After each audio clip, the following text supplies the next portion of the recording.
Ever get that stomach-dropping feeling of dread staring at a mountain of tax receipts in April?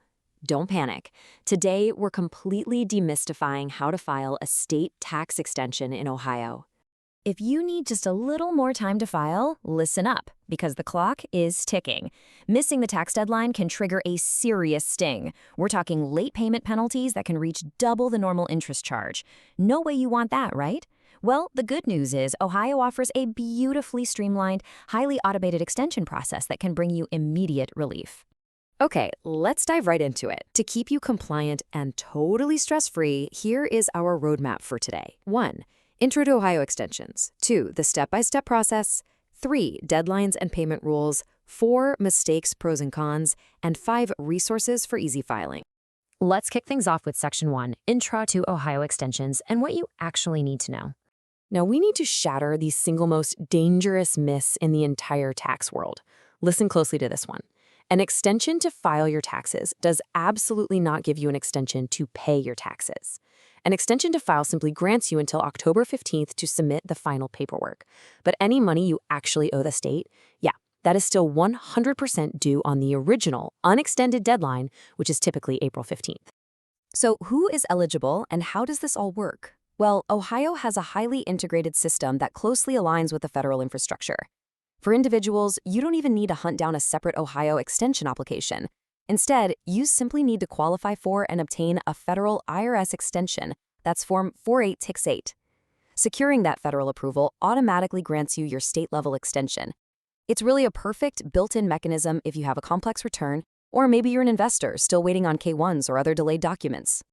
Moving right along to Section 2, the step-by-step process and exactly how to get it done. The crucial point here is how wonderfully straightforward this process is. Step 1, obtain your federal IRS extension. Step 2, when you finally do sit down to do your state taxes, just make sure you check the specific federal extension box right on page 1 of your Ohio return. If you're filing electronically, you'll just select the option confirming you filed a federal extension. Step 3, file that complete Ohio return by the newly extended deadline. Boom, done. Now, there are some vital nuances depending on exactly who is filing. For everyday individuals, filing the IT 1040 and the school district SD 100, just checking that box on page 1 is plenty. But if you're managing a trust or estate, filing the IT 41F fiduciary return, or if you represent a business, filing pass-through entity forms like the IT 4708, 4738, or 1140, the rules are a bit stricter. You absolutely must physically attach a copy of your federal extension, like IRS Form 7004, directly to the return, or at the very least, enter your federal electronic confirmation number. Definitely don't overlook this extra paperwork step if you fall into these categories. Before we move on, I want to briefly highlight a couple of special exceptions in the Ohio law. First up, qualifying active duty military service members. They're granted extensions of time to file and pay. And if they qualify, they actually won't owe the interest penalty connected with the extension period. Second, certain farmers and fishermen use special estimated payment rules from the IRS, which means their estimated payment due date and return due date are exactly the same for Ohio income tax purposes. Those are some excellent specialized protections to keep in mind. All right, Section 3, deadlines and payment rules. These are the crucial dates you absolutely need to know. These dates build a very strict timeline you really need to follow. April 15th is your original, unextended filing deadline, and it is the absolute hard deadline to pay any tax you owe. Then, October 15th is your extended deadline to actually submit the final filing paperwork, so you get a 6-month gap for the paperwork, but zero leniency for your wallet. But you might be thinking, what if I don't know exactly what I'll owe in April because I'm missing documents? How do I pay taxes on an amount I can't even calculate yet? Well, the answer is this massive practical tip, the 90% rule. This is known as the safe harbor rule, and it is basically a financial life raft protecting you against those steep late payment penalties. Here is how it works. First, you must obtain that valid federal extension. Second, you make a good faith estimate and pay at least 90% of your actual final tax liability by that original April due date. You can use withholding, estimated payments, or a specific extension payment voucher to get there. Third, simply pay whatever remaining balance is left by the October 15th extended deadline. Hit that 90% threshold early, and the state waives the late payment penalty on the rest. Huge relief, right? And trust me, you definitely want those penalties waived.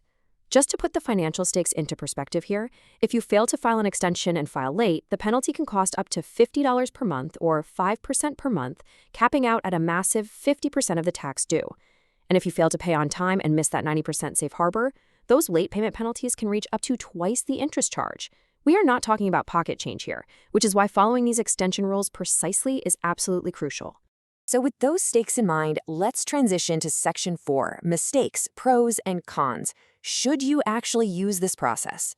Well, the pros are honestly super compelling. Utilizing this extension completely shields you from those harsh late filing penalties we just talked about. Plus, it gives you that crucial breathing room if you're waiting on complex, delayed documents from partnerships or estates. And on a human level, it just massively reduces immediate paperwork stress during the chaotic spring tax crunch. But, it's not a magic wand. The biggest drawback, as we've established, is that you still have to estimate and pay your taxes early. And if your estimate is off and you underpay, you could face interest charges. We also see taxpayers fall into some really avoidable traps. The biggest mistake?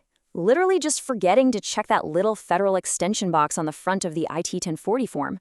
And for our business and estate filers, the critical error is failing to physically attach that federal Form 7004 when they submit their state returns.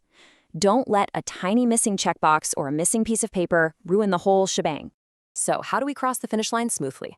Let's pivot to Section 5, Resources for Easy Filing, and the tools to help you do just that. The state actually provides some fantastic post-extension tools. At the top of the list is OH Tax e-Services. It's a free, highly secure 24/7 portal for both individuals and businesses. When it's time to make your estimated payment by April 15th, you can use the portal to pay via an electronic check, which is totally free, or use a credit card, which carries a small 2.65% or $1 convenience fee. If you're old school and prefer paper, you can always mail a check accompanied by the Ohio Universal Payment Coupon, known as the OUPC. And hey, if you get completely stuck, the department has a dedicated taxpayer services line you can call at 1-800-282-1780. Ultimately, the Ohio Department of Taxation is managing all of this. They are the absolute authority on these regulations, and their website is fully packed with the forms and portal access you need to stay on track and compliant. Now, before we wrap things up, I do need to clearly state this. This explainer is just designed to provide you with general educational information based on the state's guidelines.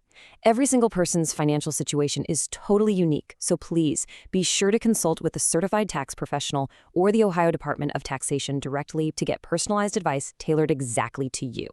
Which leaves us with one final exciting question as we close out today. Are you ready to file your extension with confidence? You now know that an extension to file is not an extension to pay. You know you need that federal extension first, you're clued in on the 90% safe harbor rule, and you know exactly where to go to submit your payments. You've got the roadmap. So go out there, get your paperwork sorted, protect yourself from those nasty penalties, and tackle your taxes totally stress-free. Thanks so much for hanging out and learning with me today on this explainer.